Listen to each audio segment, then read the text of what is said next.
कक्षा हिंदी और क्षितिज भाग 2 नौबत खाने में इबादत। हेलो बच्चों, मैं शिक्षा सक्सेस सीरीज एजुकेशन से आज हम आपके पाठ्यक्रम से पाठ 16 पढ़ने जा रहे हैं, जिसका शीर्षक है नौबत खाने में इबादत और इसके लेखक हैं यतेंद्र मिश्र जी।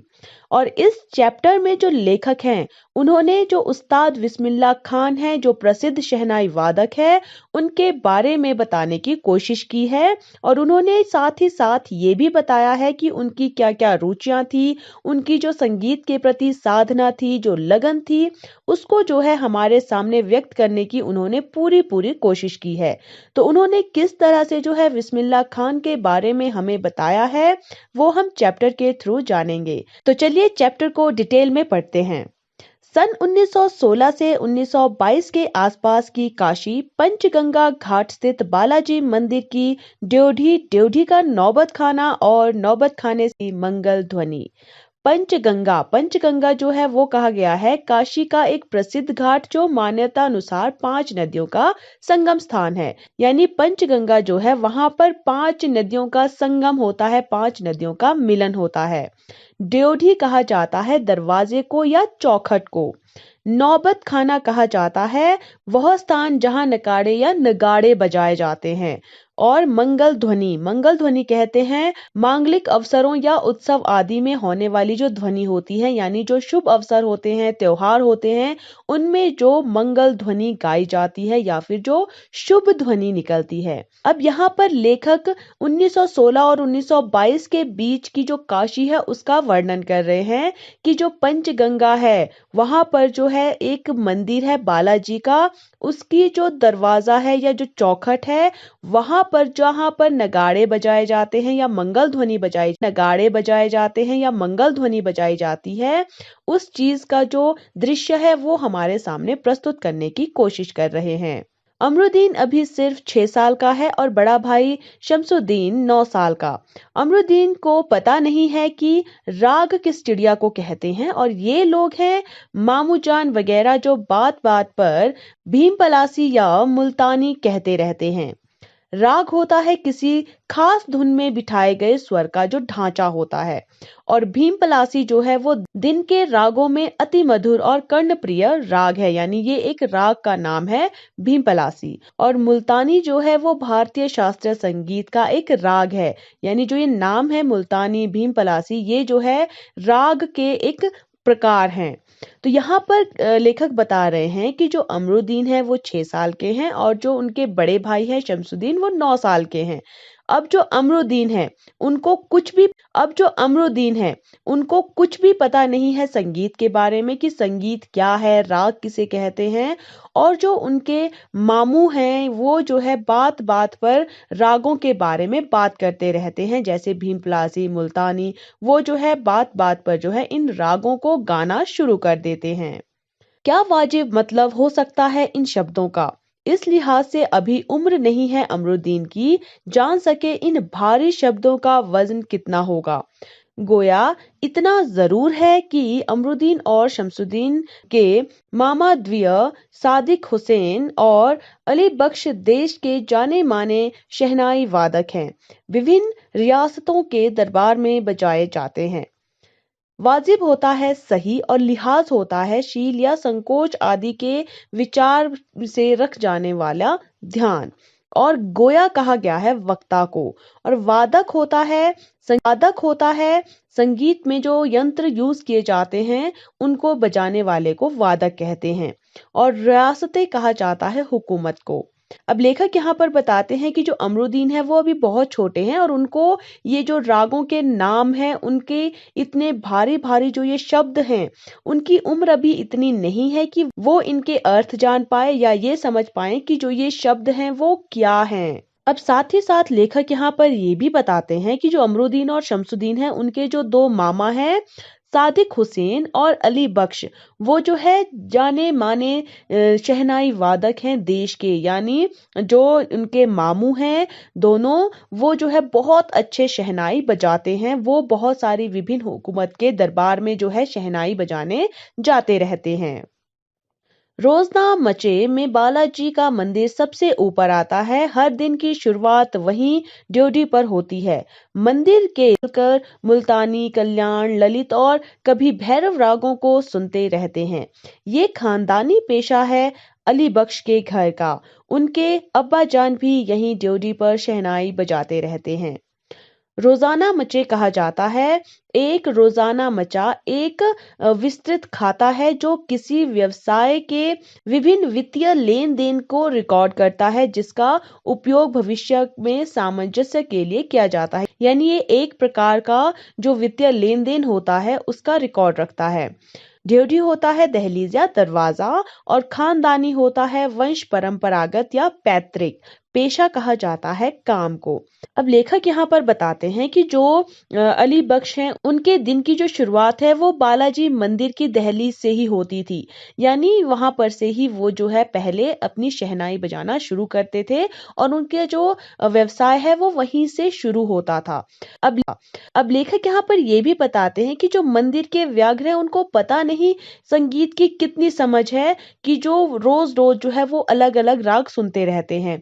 अब लेखक यहाँ पर ये भी बताते हैं कि जो अली बख्श है उनके घर का ये पेशा है खानदानी कि वो जो है शहनाई बजाते हैं, क्योंकि उनके जो पिता हैं वो भी जो है बालाजी मंदिर की जो ड्योढ़ी है यानी दहलीज है उस पर ही शहनाई बजाते रहते हैं। यानी ये जो है उनका खानदानी पेशा है, खानदानी काम है जो उनके वंश परंपरागत आ रहा है। अमरुद्दीन का जन्म डुमरांव बिहार के एक संगीत प्रेमी परिवार में हुआ है। 5-6 वर्ष डुमरांव में बिताकर वह नाना के घर ननिहाल काशी में आ गया है। डुमरांव का इतिहास में कोई स्थान बनता हो ऐसा नहीं लगा कभी भी, पर यह जरूर है कि शहनाई व डुमरांव एक दूसरे के लिए उपयोगी हैं। अब यहाँ पर लेखक अमरुद्दीन के बारे में बताते हैं कि उनका जन्म हुआ है डुमरांव गांव में, जो बिहार का एक गांव है। और वहां पर जो उनका जन्म हुआ वो कहाँ हुआ, एक संगीत प्रेमी परिवार में। और 5-6 साल तक तो वो अपने परिवार के साथ डुमरांव में ही रहे, लेकिन उसके बाद जो है वो अपने नाना के घर कहाँ पर, काशी में आ गए। अब लेखक ये बताते हैं कि जो डुमरांव है उसका इतिहास में ऐसा कोई स्थान नहीं है कि उसको याद रखा जाए, लेकिन शहनाई और डुमरांव जो है वो एक दूसरे के लिए उपयोगी हैं। और शहनाई और डुमरांव एक दूसरे के लिए क्यों उपयोगी है, क्योंकि शहनाई बजाने के लिए रीड का प्रयोग होता है। रीड अंदर से पोली होती है जिसके सहारे शहनाई को फूंका जाता है। रीड नरकट से बनाई जाती है जो डुमरांव में मुख्यतः सोन नदी के किनारों पर पाई जाती है। इतनी ही महत्ता है इस समय डुमरांव की, जिसके कारण शहनाई जैसा वाद्य बजता है।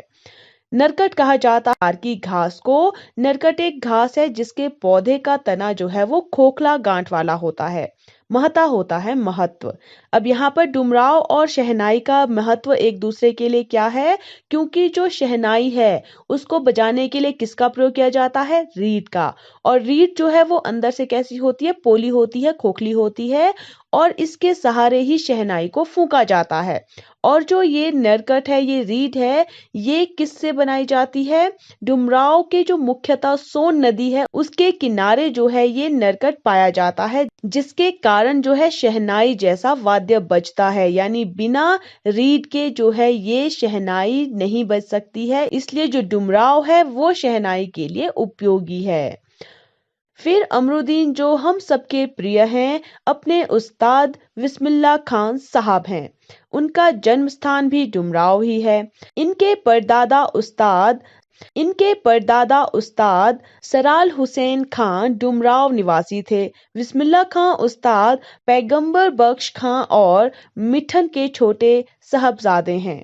उस्ताद कहा जाता है फारसी और उर्दू में गुरु के लिए उपयोग किए जाने वाला शब्द है उस्ताद। यानी गुरु को जो है फारसी में या उर्दू में उस्ताद कहते हैं, और साहबजादे होता है पुत्र। अब लेखक यहाँ पर बता रहे हैं कि जो अमरुद्दीन है वो असल में कौन है, उस्ताद बिस्मिल्लाह खां। उनका नाम ही जो है वो अमरुद्दीन था, और उनका जन्म स्थान क्या है, डुमरांव है। और उनके परदादा जो थे वो भी जो है डुमरांव निवासी थे।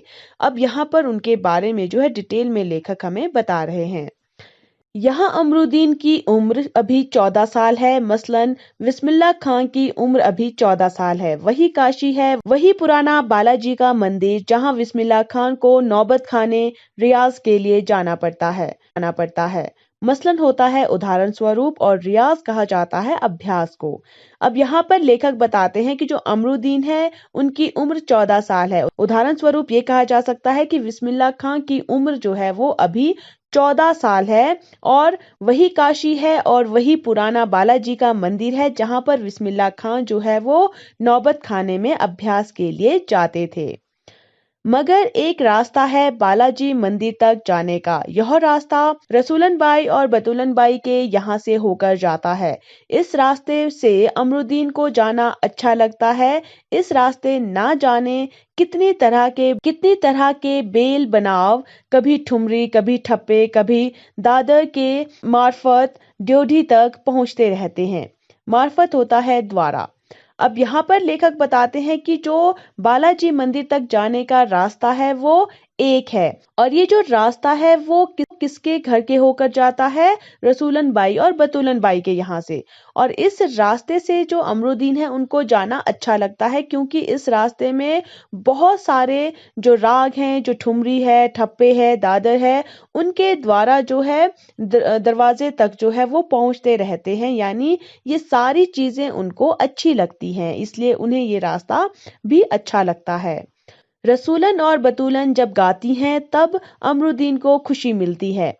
अपने ढेरों साक्षात्कारों में बिस्मिल्लाह खां साहब ने स्वीकार किया है कि उन्हें अपने जीवन के आरंभिक दिनों में संगीत के प्रति आसक्ति इन्हीं गायिका बहनों को सुनकर मिली है। ढेरों होता है बहुत सारे और साक्षात्कार होता है मुलाकात, आसक्ति होता है अनुराग या लग्न। अब लेखक यहाँ पर बताते हैं कि जो अमरुद्दीन है उनको बहुत ज्यादा खुशी होती थी जब रसूलन और बतूलन ये दोनों गाती। उन्होंने ये स्वीकार किया था कि जो उनके आरंभिक दिन थे जब उन्हें संगीत के प्रति अनुराग और लगन जो है वो होने लगा था, वो किसके कारण होने लगा था? इन दो गायिका बहनों को सुनकर जो है उनको संगीत के प्रति और ज्यादा लगाव होने लगा था। एक प्रकार से उनकी अबोध उम्र में अनुभव की स्लेट पर संगीत प्रेरणा की वर्णमाला रसूलन बाई और बतूलन बाई ने उकेरी है। अबोध होता है कच्ची उम्र और अनुभव होता है एक्सपीरियंस और उकेरी होता है उकेरने या खोद कर बनाने का कार्य। अब लेखक यहाँ पर ये बताते हैं कि ये भी कहा जा सकता है कि जो बिस्मिल्लाह खां है जब उनकी कच्ची उम्र थी यानी जब वो छोटे थे तो उनका जो एक्सपीरियंस है उसके स्लेट पर जो है संगीत प्रेरणा की जो वर्णमाला है यानी संगीत के प्रति जो प्रेम है वो किसके द्वारा बनाई गई थी? रसूलन बाई और बतूलन बाई के कारण। क्योंकि जो बिस्मिल्लाह खां है वो जिस रास्ते से जाते थे वो रसूलन बाई और बतूलन बाई के घर के होकर ही जाता था और उनका जो गाना है वो उन्हें बहुत ज्यादा अच्छा लगता था, उनको संगीत की ओर अट्रैक्ट कर रहा था। तो वहां से जो है संगीत का एक प्रकार से बीज जो है वो बिस्मिल्लाह खां के अंदर प्रविष्ट कर गया था। वैदिक इतिहास में शहनाई का कोई उल्लेख नहीं मिलता। इसे संगीत शास्त्र अंतर्गत सुशीर वाद्यों में गिना जाता है। वैदिक होता है वेद संबंधी और सुशीर वाद्यों कहा जाता है संगीत में वह यंत्र जो वायु के जोर से बजता हो। अब यहाँ पर लेखक बताते हैं कि जो ये शहनाई है उसके बारे में जो वैदिक इतिहास है यानी जो वेद है उसमें कोई उल्लेख हमें नहीं मिलता है। इसे जो है कैसे शास्त्रों में रखा जाता है? सुशीर वाद्यों में, यानी जो ऐसे संगीत होते हैं जिनको ऐसे यंत्रों से या ऐसे इंस्ट्रूमेंट से बजाया जाता है जिनमें आप हवा के जोर से जो है ध्वनि निकालते हैं। तो ये जो शहनाई है वो भी जो है सुशीर वाद्यों में आती है क्योंकि इसमें भी जो है हम फूंक मारकर जो है संगीत उत्पन्न करते हैं। अरब देश में फूंक कर बजाए जाने वाले वाद्य जिसमें नाड़ी होती है को नए बोलते हैं। शहनाई को शाहिन्य अर्थात सुशीर वाद्यों में शाह की उपाधि दी गई है। 16वीं शताब्दी के उत्तरार्ध में तानसेन के द्वारा रची वंदिश जो संगीत राग कल्पद्रुम से प्राप्त होती है में शहनाई, मुरली, वंशी, श्रृंगी एवं मूर्छंग आदि का वर्णन आया है। नाड़ी होता है नरकट या रीड, और शाह कहा जाता है बड़ा मुगल जो सम्राट होता है या शहंशाह जिसे हम कहते हैं। अब यहाँ पर लेखक बताते हैं कि जो अरब देश है उसमें जो फूंक कर बजाए जाने वाले वाद्य हैं जिसमें नरकट या रीड होती है उसको क्या कहते हैं, नए। और शहनाई को जो है शाही नय, अर्थात जो आपके वायु के वेग से संगीत उत्पन्न करने वाले जितने भी वाद्य यंत्र हैं उनका जो सम्राट है वो शहनाई को बताया गया है अरब देशों में, यानी शहनाई को सम्राट की उपाधि जो है वो अरब देशों में दी गई है। और 16वीं शताब्दी के उत्तरार्ध में जो तानसेन है उनके द्वारा जो बंदिश रची गई थी उसमें जो संगीत के राग हैं उसमें जो है शहनाई, मुरली वगैरह जो ये यंत्र हैं उनका वर्णन आया है, यानी उससे पहले जो है इन चीजों के बारे में उल्लेख नहीं मिलता है। अवधी पारंपरिक लोक गीतों एवं चेती में शहनाई का उल्लेख बार बार मिलता है। मंगल का परिवेश प्रतिष्ठित करने वाला यह वाद्य नाग स्वरम की तरह शहनाई प्रभाती की मंगल ध्वनि का संपूरक है। मंगल होता है शुभ और परिवेश होता है वातावरण, प्रतिष्ठित होता है सम्मानित, और प्रभाती जो है वो एक प्रकार का गीत है जो प्रातः काल में गाया जाता है, यानी जो सुबह गाया जाता है। अब यहाँ पर लेखक बताते हैं कि जो अवधि परंपरागत लोक गीत है और चेती है उसमें जो है शहनाई का उल्लेख बार बार मिलता है। अब जो शुभ अवसर होते हैं उसमें जो है शहनाई की जो जगह है वो सम्मानित है, यानी जो मांगलिक विधि विधान है उनके अवसरों पर ही शहनाई बजाई जाती थी। और दक्षिण भारत के जो मंगल वाद्य है नाग स्वरम उसकी तरह ही शहनाई को संपूरक बताया गया है मंगल ध्वनि में। शहनाई के इसी मंगल ध्वनि के नायक बिस्मिल्लाह खां साहब 80 बरस से सुर मांग रहे हैं। सच्चे सुर की नेमत 80 बरस की 5 वक्त वाली नमाज इसी सुर में पाने की प्रार्थना में खर्च हो जाती है। नेमत होता है ईश्वरीय देन।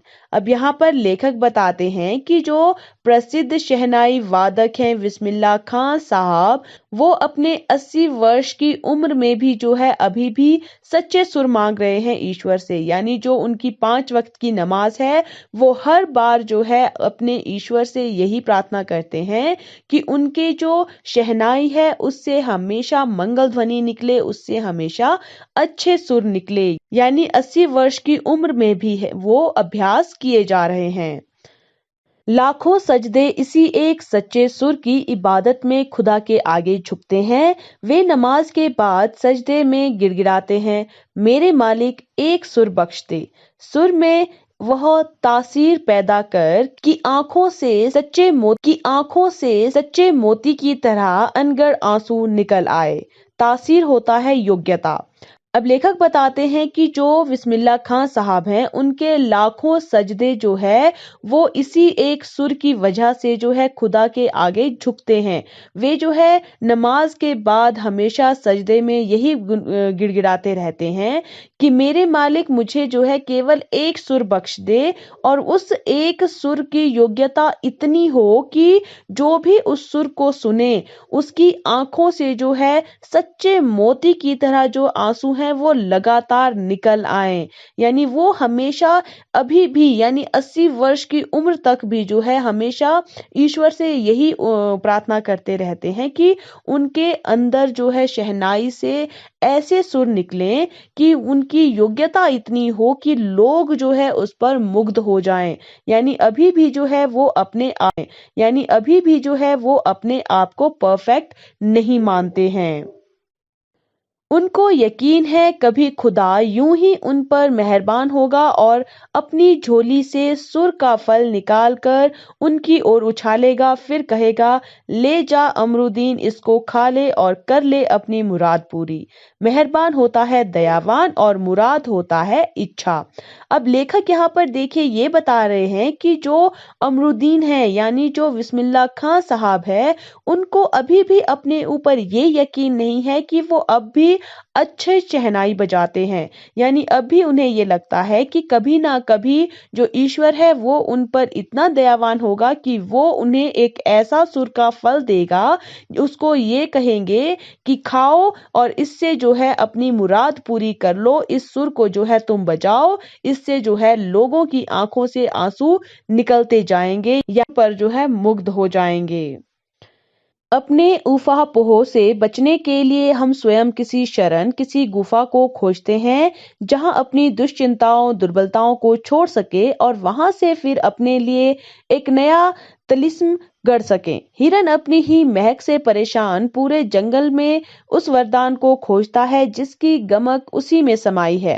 80 बरस से बिस्मिल्लाह खां यही सोचते आए हैं कि सातों सुरों को बरतने की तमीज उन्हें सलीके से अभी तक क्यों नहीं आई। दुश्चिंता होता है बुरी चिंताएं और तिलिस्म होता है चमत्कार, गमक होता है महक। अब लेखक यहाँ पर बताते हैं कि जब हमारे अंदर जो है कुछ अनबन चल रही होती है, जब हमें कुछ समझ में नहीं आ रहा होता है, तो हम उन सारी चीजों से बचने के लिए जो है या तो किसी की शरण में जाना चाहते हैं या फिर कुछ ऐसी चीजें खोजते हैं जहां पर हम अपनी सारी चिंताएं छोड़ सके, अपनी सारी जो हमारी कमजोरियां हैं उनको छोड़ सके और वहां से जो है कुछ चमत्कार जो है अपने साथ ले सके। अब यहाँ पर लेखक जो है हिरन का उदाहरण देते हैं कि वो जो है उस महक से परेशान होता है, उस महक को ढूंढना चाहता है जो उसी के अंदर समाई हुई है। अब यहाँ पर जो 80 वर्ष के बिस्मिल्लाह खान हैं वो अभी भी यही सोचते हैं कि जो 7 सुर हैं उनको बरतने की जो तमीज है वो अभी तक उनको सलीके से क्यों नहीं आई है। यानी वो अभी तक अपने आप को जो है परफेक्ट नहीं मान रहे हैं, वो अभी भी यही समझते हैं कि अभी भी जो है उनके अंदर कोई ना कोई कमी बची है। बिस्मिल्लाह खां और शहनाई के साथ जिस एक मुस्लिम पर्व का नाम जुड़ा हुआ है वह मुहर्रम है। मुहर्रम का महीना वह होता है जिसमें शिया मुस्लिम हजरत इमाम हुसैन एवं उनके कुछ वंशजों के प्रति अज़ादारी मनाते हैं। पूरे 10 दिनों का शोक, अज़ादारी होता है शोक मनाना।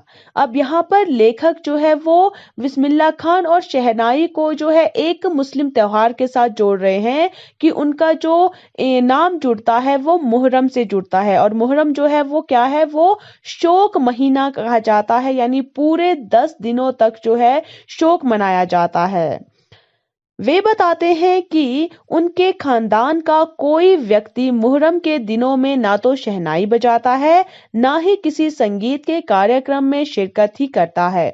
8वीं तारीख उनके लिए खास महत्व की है। इस दिन खां साहब खड़े होकर शहनाई बजाते हैं। वह दाल मंडी में फातमान के करीब 8 किलोमीटर की दूरी तक पैदल रोते हुए नोहा बजाते जाते हैं। इस दिन कोई राग नहीं बजता है, इस दिन अदायगी होता है भुगतान। अब यहाँ पर वे बताते हैं कि जो उनके खानदान के व्यक्ति हैं यानी जो शहनाई बजाते हैं वो जो है मुहर्रम के दिनों में ना तो शहनाई बजाते हैं ना ही किसी संगीत कार्यक्रम में जाकर जो है कुछ परफॉर्मेंस करते हैं।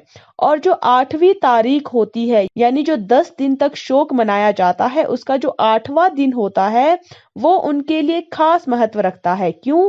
क्योंकि उस दिन जो खान साहब हैं वो खड़े होकर शहनाई बजाते हैं और दाल मंडी में फातमान के करीब 8 किलोमीटर की दूरी तक जो है वो पैदल रोते हुए जाते हैं, यानी वो शोक मनाते हैं। उस दिन जो है ना तो कोई राग गाया जाता है ना ही बजाया जाता है, यानी इस दिन जो है राग रागनियाएं जो होती है उसका बजाना जो है वो बिल्कुल निषेध होता है, बिल्कुल मना होता है। उनकी आंखें इमाम हुसैन और उनके परिवार के लोगों की शहादत में नम रहती है। अज़ादारी होती है, हजारों आंखें नम, 1000 बरस की परंपरा पुनर्जीवित। मुहर्रम संपन्न होता है एक बड़े कलाकार का सहज मानवीय रूप ऐसे अवसर पर आसानी से दिख जाता है। शहादत होता है शहीद होने का भाव और अज़ादारी होता है किसी के मरने पर मातम या शोक मनाना। यानी अब यहाँ पर लेखक बताते हैं कि जो इमाम हुसैन और उनके परिवार की जो शहादत थी, जो शहीद होने का जो भाव था, उससे जो है सभी लोगों की आंखें जो है वो नम होती है, सभी जो है शोक और मातम मनाते हैं। अब ये जो परंपरा है वो हजारों वर्ष पुरानी है और जब मुहर्रम समाप्त होता है, संपन्न होता है, तो जो एक बड़ा कलाकार है, उसका जो ये सहज मानवीय रूप है, ये ऐसे अवसर पर आसानी से देखने को मिल जाता है। आसानी से देखने को मिल जाता है। मुहर्रम के गमज़दा माहौल से अलग कभी-कभी सुकून के क्षणों में वे अपनी जवानी के दिनों को याद करते हैं। वे अपने रियाज को कम, उन दिनों को अपने जुनून को अधिक याद करते हैं। अपने अब्बा जान और उस्ताद को कम, पक्का महाल और कुलसुम हलवाइन की कचौड़ी वाली दुकान व गीता बाली और सुलोचना को ज्यादा याद करते हैं। अब यहाँ पर लेखक जो है वो ये बताते हैं कि जो बिस्मिल्लाह खां साहब हैं वो कभी कभी जो है सुकून के क्षणों में अपनी जो जवानी के दिन थे उनको याद करते हैं। उसमें वो जो है अपने जो रियाज के दिन है उनको कम याद करते हैं, बल्कि उनको जवानी में जो जुनून था उसको ज्यादा याद करते हैं। उनके जो पिता हैं या जो गुरु हैं उनको कम याद करते हैं, बल्कि जो कुलसुम हलवाइन की कचौड़ी की दुकान है उनको जवानी में जो जुनून था उसको ज्यादा याद करते हैं। उनके जो पिता हैं या जो गुरु हैं उनको कम याद करते हैं, बल्कि जो कुलसुम हलवाइन की कचौड़ी की दुकान है उनको वो ज्यादा याद करते हैं।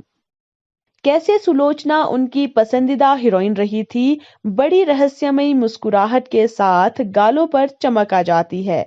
खान साहब की अनुभवी आंखें और जल्दी ही खिस से हंस देने की ईश्वरीय कृपा आज भी बदस्तूर कायम है। बदस्तूर होता है बिना किसी परिवर्तन या हेर फेर के।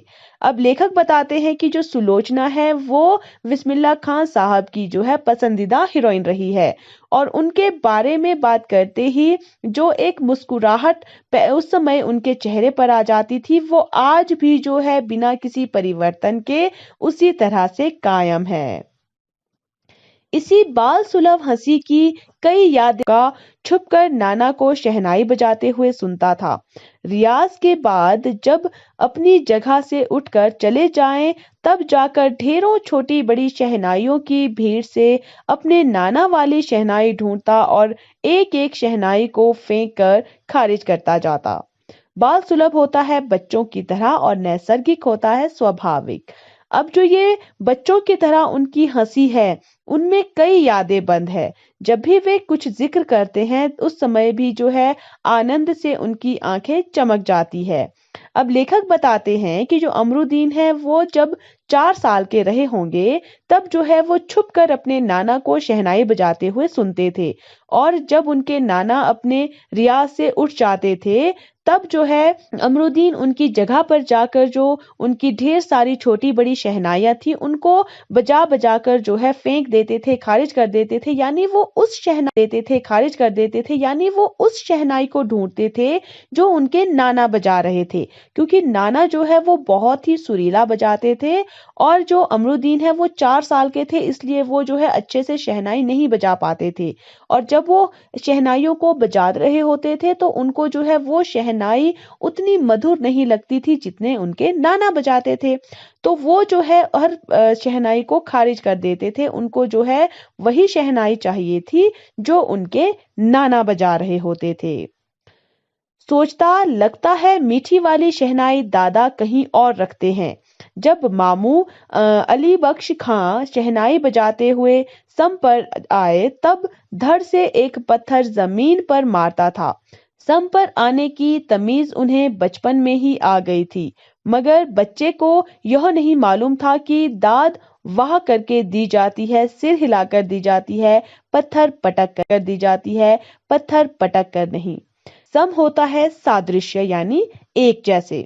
अब जो लेखक हैं वो ये बताते हैं कि जो अमरुद्दीन है जब वो हर शहनाई को फूंक कर देख रहे होते थे, खारिज कर देते थे, तब वो ये सोचते थे कि ऐसा लगता है कि जो मीठी वाली शहनाई है यानी जो उनके नाना बजाते हैं वो उस शहनाई को कहीं और रखते हैं। ये जो बहुत सारी शहनाइयां हैं ये उस शहनाई से अलग हैं। अब जो उनके मामू हैं जो उस्ताद भी थे यानी जो गुरु भी थे अली बख्श खां, जब वो शहनाई बजाते थे यानी उनके नाना की ही तरह वो अच्छी शहनाई बजाते थे, तो जो अमरुद्दीन है वो धड़ से एक पत्थर जमीन पर मार देते थे। अब जो अमरुद्दीन है उनको ये नहीं पता था कि जो दाद दी जाती है यानी शहनाई बजाने के बाद जो वाह वाह की जाती है वो जो है सिर हिलाकर की जाती है या फिर वाह वाह कह जाती है या फिर वाह वाह कहकर जो है शहनाई बजाने वाले की प्रशंसा की जाती है, ना कि पत्थर पटक कर। और बचपन के समय फिल्मों के बुखार के बारे में तो पूछना ही क्या। उस समय थर्ड क्लास के लिए 6 पैसे का टिकट मिलता था। अमरुद्दीन 2 पैसे मामू से, 2 पैसे मौसी से और 2 पैसे नानी से लेता था, फिर घंटों लाइन में लगकर टिकट हासिल करता था। अब लेखक यहाँ पर ये भी बताते हैं कि जो अमरुद्दीन है यानी जो बिस्मिल्लाह खान साहब हैं, उनको फिल्मों को देखने का बहुत बड़ा शौक था, यानी वो फिल्में बहुत ज्यादा देखते थे। और उसके लिए वो पैसे कैसे कलेक्ट करते थे, क्योंकि जो थर्ड क्लास का टिकट था वो 6 पैसे का आता था, तो 2 पैसे वो अपने मामू से लेते थे, 2 अपनी मौसी से और 2 नानी से लेते थे। इस तरह से वो 6 पैसे इकट्ठे करके घंटों लाइन में खड़े होकर जो है टिकट हासिल करते थे। इधर सुलोचना की नई फिल्म सिनेमा हॉल में आई और उधर अमरुद्दीन अपनी जाने से उन्हें मिलती थी। एक अठन्नी मेहनताना, उस पर यह शौक जबरदस्त कि सुलोचना की कोई नई फिल्म न छूटे और कुलसुम की देसी घी वाली दुकान। मेहनताना होता है पारिश्रमिक या मजदूरी। अब लेखक ये बताते हैं कि जब सुलोचना जो हीरोइन है उनकी नई फिल्म कभी सिनेमा घर पर आती थी, तो जो अमरुद्दीन है वो अपनी सारी कमाई लेकर जो है फिल्म देखने के लिए चल पड़ते थे। और उनकी कमाई कहाँ से आती थी? बालाजी मंदिर में जो वो रोज शहनाई बजाने जाते थे, वहां से उन्हें जो है एक अठन्नी जो है वो उनकी मजदूरी मिला करती थी। अब उस समय पर जो है ये उनको जबरदस्त शौक चढ़ा था कि कोई भी सुलोचना की नई फिल्म नहीं छूटनी चाहिए, और ना ही कुलसुम की जो देसी घी की दुकान है जहां पर वो कचौड़ी खाया करते थे, उनको वो भी बहुत पसंद थी, वो उसको भी नहीं छोड़ना चाहते थे।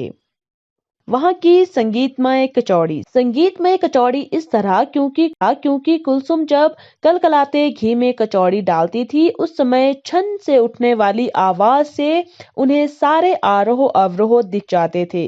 राम जाने कितनों ने ऐसी कचौड़ी खाई होगी, मगर इतना तय है कि अपने खां साहब रिहायशी और स्वादी दोनों रहे हैं, और इस बात में कोई शक नहीं कि दादा की मीठी शहनाई उनके हाथ लग चुकी है।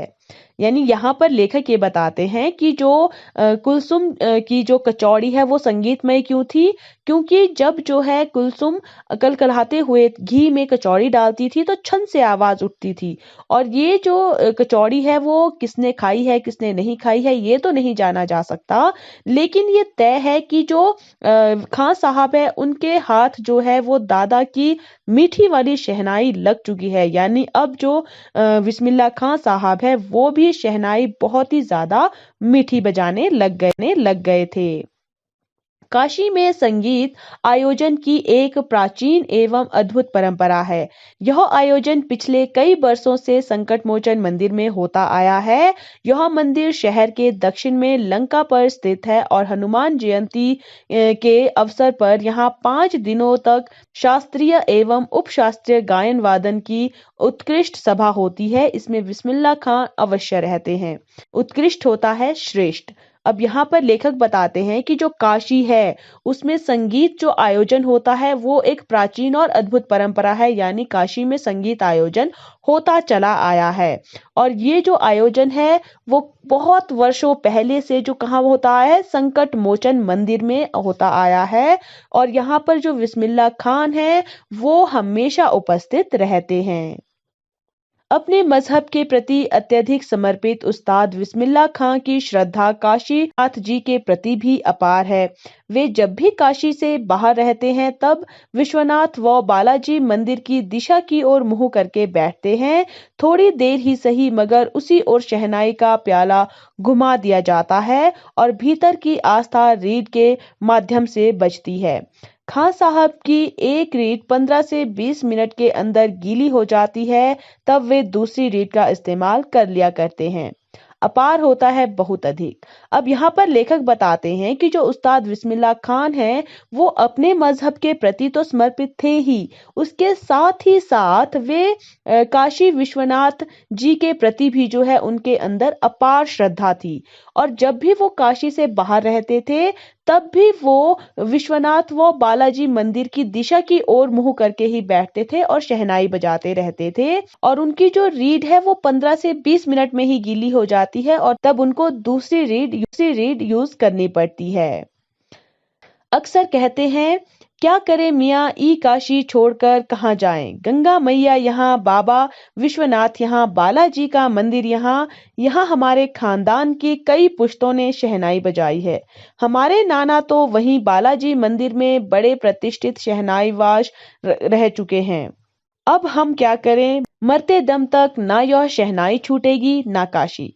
अब यहाँ पर लेखक जो है बिस्मिल्लाह खां साहब की अक्सर कही गई बातों को कह रहे हैं कि वे अक्सर कहते थे कि ना तो वे काशी छोड़कर कहीं जा सकते हैं क्योंकि गंगा मैया भी यहाँ पर है, बाबा विश्वनाथ यहाँ पर हैं जिनको वे बहुत ज्यादा मानते थे, बालाजी का मंदिर यहाँ पर है जहाँ पर उनके सारे खानदान के जो पुश्ते हैं उन्होंने शहनाई बजाई है। उनके जो नाना है वो बालाजी मंदिर के बड़े प्रतिष्ठित शहनाई वादक रहे हैं।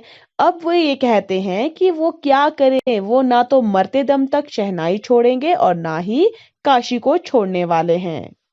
जिस जमीन ने हमें तालीम दी, जहां से अदब पाई, वे कहाँ और मिलेगी। शहनाई और काशी से बढ़कर कोई जन्नत नहीं इस धरती पर हमारे लिए। तालीम होता है शिक्षा दीक्षा और अदब होता है शिष्टाचार।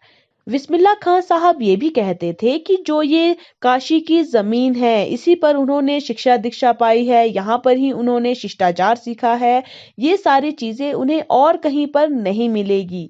इसलिए शहनाई और काशी से बढ़कर उनके लिए इस धरती पर जन्नत नहीं है, यानी वे शहनाई और काशी को ही जन्नत मानते हैं। काशी संस्कृति की पाठशाला है, शास्त्रों में आनंद कानन के नाम से प्रतिष्ठित। काशी में कलाधर हनुमान व नृत्य विश्वनाथ हैं।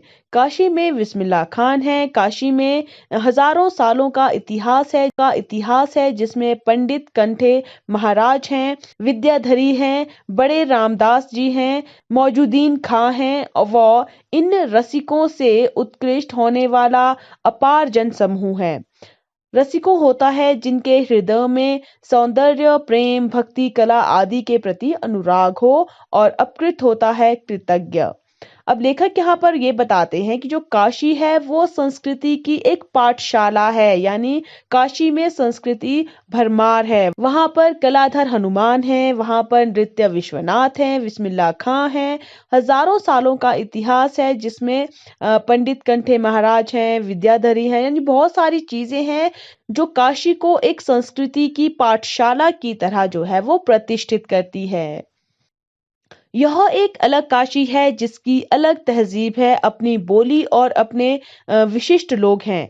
इनके अपने उत्सव हैं, अपने भक्ति को कभी भी धर्म के कलाकार से, कजरी को चेती से, विश्वनाथ को विशालाक्षी से, बालाजी को गंगा द्वार से अलग करके नहीं देख सकते। यानी काशी को जो है लेखक ने एक इस तरह से प्रतिष्ठित किया है, इस तरह से दिखाया है कि यहाँ पर जो काशी है वो बिल्कुल अलग है, यहाँ पर की जो तहजीब है वो बिल्कुल अलग है, बोली अलग है, विशिष्ट लोग जो हैं वो यहाँ पर अपने हैं काशी के। इनके जो है अपने ही त्योहार होते हैं, अपने ही गम होते हैं। यहाँ पर आप जो है संगीत को भक्ति से अलग नहीं कर सकते, भक्ति को किसी धर्म के कलाकार से अलग नहीं कर सकते। यहाँ पर आप जो है बिस्मिल्लाह खां को गंगा द्वार से अलग नहीं करके देख सकते। यानी जो ये काशी है ये जो है बहुत ही ज्यादा विशिष्ट है, अलग है। अक्सर समारोहों और उत्सवों में दुनिया कहती है ये बिस्मिल्लाह खां है। बिस्मिल्लाह खां का मतलब बिस्मिल्लाह खां की शहनाई। शहनाई का तात्पर्य बिस्मिल्लाह खां का हाथ। हाथ से आशय इतना भर कि बिस्मिल्लाह खां की फूंक और शहनाई का जादुई आवाज का असर हमारे सिर चढ़कर बोलने लगता। शहनाई में सरगम भरा है।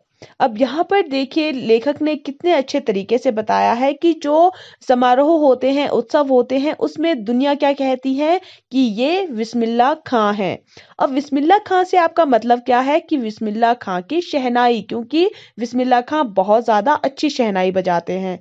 अब जो शहनाई है उससे क्या तात्पर्य है आपका? बिस्मिल्लाह खां का हाथ, यानी क्योंकि शहनाई को पकड़ा किसने है? बिस्मिल्लाह खां के हाथ ने। अब हाथ से आशय क्या है कि बिस्मिल्लाह खां की फूंक, और उस फूंक से जो जादुई आवाज निकलती है जिसका असर जो है हमारे सिर पर चढ़कर बोलने लगता है, उस शहनाई में जो है सरगम बोलने लगता है। उस शहनाई में जो है सरगम भरी हुई है, यानी उस शहनाई में जो है एक मिठास है। खान साहब को ताल मालूम है, राग मालूम है, ऐसा नहीं कि बेताले जाएंगे। शहनाई में 7 सुर लेकर निकल पड़े। शहनाई में परवरदिगार गंगा मैया उस्ताद की नसीहत लेकर उतर पड़े। दुनिया कहती सुभान अल्लाह, तिस पर बिस्मिल्लाह खां कहते अल्हम्दुलिल्लाह।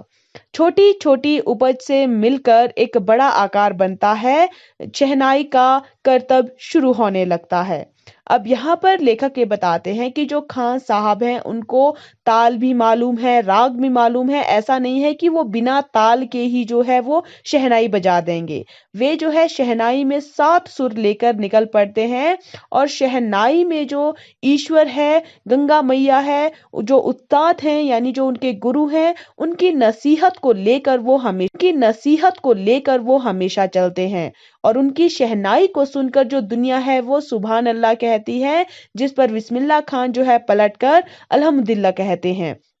छोटी छोटी जो चीजें होती हैं उनसे जो है बड़ा आकार बनता है, और शहनाई का जो करतब है वो शुरू होता है जब जो है वे ये सारी चीजें साथ लेकर चलते हैं।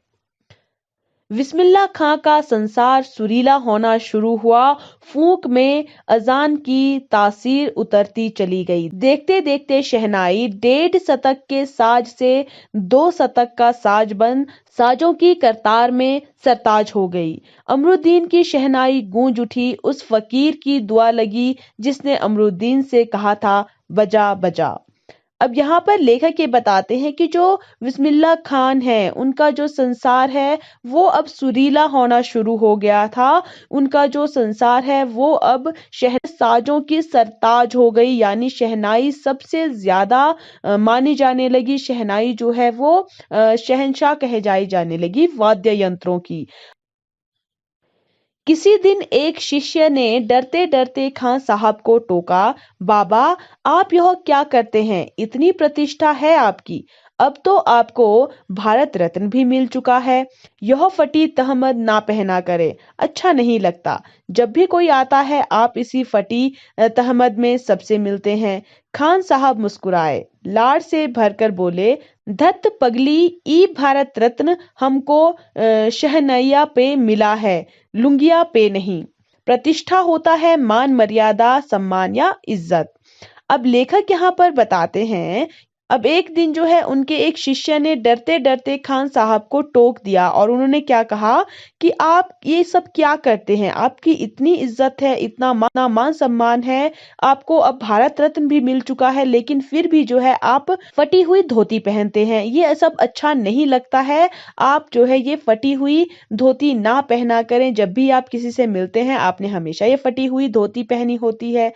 तो इस पर जो खान साहब हैं वो मुस्कुराए, और उन्होंने क्या कहा कि जो भारत रत्न है वो मुझे शहनाई पे मिला है, यानी मेरे शहनाई बजाए जाने पर मिला है, मेरे इस धोती पर नहीं।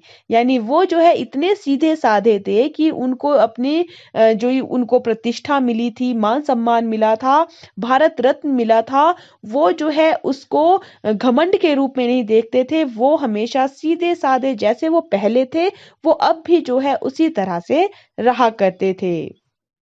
तुम लोगों की तरह बनाव सिंगार देखते रहते तो उम्र ही बीत जाती, हो चुकती शहनाई। तब क्या खाक रियाज हो पाता। ठीक है बिटिया, आगे से नहीं पहनेंगे, मगर इतना बताए देते हैं कि मालिक की यही दुआ है, फटा सुर ना बख्शे। लुंगिया का क्या है, आज फटी है तो कल सी जाएगी। अब यहाँ पर देखिए बिस्मिल्लाह खां और क्या कहते हैं, अगर मैं तुम लोगों की तरह ही श्रृंगार देखता रहता तो मेरी उम्र बीत जाती, शहनाई मैं नहीं बजा पाता, तो फिर रियाज जो है वो खाक हो पाता। यानी अगर मैं अपने आप को सजता संवरता रहता तो मैं रियाज कैसे करता। फिर वो कहते हैं कि ठीक है, अब आगे से हम ये जो फटी हुई धोती है वो नहीं पहनेंगे, लेकिन इतना बता देते हैं कि ये मालिक की दुआ है कि कभी फटा हुआ सुर ना निकले हमारी शहनाई से। ये जो धोती है उसका क्या है, आज फटी हुई है कल सी जाएगी। यानी देखिए जो बिस्मिल्लाह खां साहब हैं वो कितने सीधे साधे हैं, वो जो है सीधे साधे हैं, वो जो है कितने तरीके के साथ जो है अपने शिष्य से बात करते हैं, कितने अच्छे तरीके से उनको समझा रहे हैं। सन 2000 की बात है, पक्का महाल से मलाई बर्फ बेचने वाले जा चुके हैं। खान साहब को इसकी कमी खलती है। अब देसी घी में वह बात कहाँ, और कहाँ वह कचौरी जलेबी।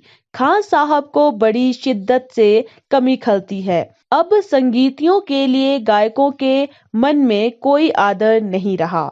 महाल कहा जाता है काशी विश्वनाथ से लगा हुआ अधिकतम इलाका। शिद्दत होता है लगन। अब लेखक बताते हैं कि अब सन 2000 की बात है, जो काशी विश्वनाथ से लगा हुआ अधिकतम इलाका है वहां से जो मलाई बर्फ बेचने वाले हैं वो जा चुके हैं, और इसकी कमी खान साहब को बहुत खलती है। अब जो देसी घी है अब उसमें वो बात नहीं रही है, और ना ही जो खान साहब पहले खाया करते थे, इस चीज की जो है उनको बहुत ज्यादा कमी लगती है। अब जो संगीत सीखने वाले हैं उनके लिए जो गायक हैं उनके मन में कोई आदर नहीं रहा है। खान साहब अफसोस जताते हैं, अब घंटों रियाज को कौन पूछता है। हैरान है बिस्मिल्लाह खां, कहाँ वह कलजी चेती और अदब का जमाना। अब जो खान साहब है उनको बहुत अफसोस होता है, अब जो है कोई भी घंटों रियाज नहीं करना चाहता। इस बात से बिस्मिल्लाह खां बहुत ज्यादा हैरान है। अब जो है वो अपने जमाने को याद करते हैं, उन्हें जो है ये जमाना अच्छा नहीं लगता है। सचमुच हैरान करती है काशी, पक्का महाल से कोई मलाई बर्फ गया, संगीत साहित्य और अदब की बहुत सारी परंपराएं लुप्त हो गई। एक सच्चे सुर साधक और सामाजिक की भांति बिस्मिल्लाह खां साहब को इन सब की कमी खलती है। सचमुच जो है ये हैरान करने वाली बात है कि काशी पक्का महाल से जैसे मलाई बर्फ गया है, उसी तरह से संगीत साहित्य और अदब की भी बहुत सारी जो परंपराएं हैं वो लुप्त हो गई है।